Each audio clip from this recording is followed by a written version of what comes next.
आप सुन रहे हैं एजी एंटरटेनमेंट की धमाकेदार प्रस्तुति। DJ Mukesh Chakiya by AG recording studio. सिगरेटवा पियतानी फेफड़ा जर जाई त कहा सिगरेटवा पियतानी फेफड़ा जर जाई त कहा गम नहीं खे गम हमारा हम मर जाई त कहा सिगरेटवा पियतानी फेफड़ा जर जाई त कहा सिगरेटवा पियतानी फेफड़ा जर जाई त कहा। आप सुन रहे हैं एजी एंटरटेनमेंट की धमाकेदार प्रस्तुति।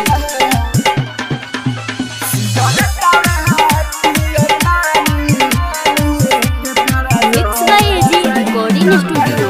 ओए पागल बना के ओने जश्न मनावत बहारी प्यार में पागल बना के हमें खूबे रोवावत बारी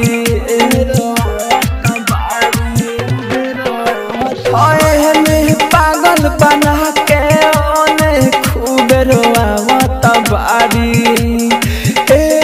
पागल बना के हमें खूबे रोवावत बारी दिलवा टूटल बा हमारा दिलवा टूटल बा हमारा दिलवा पर जाई त कहा सिगरेटवा पियतानी फेफड़ा जर जाई त कहा सिगरेटवा पियतानी फेफड़ा जर जाई त कहा।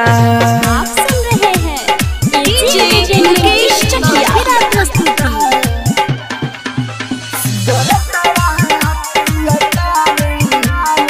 Mix by AG recording studio. हमारा ही के कोशिश कोई नहीं बहके मोहर न हम ता पैनी ओकरे ना राहुल सोना के तना जहरिया के चिबैनी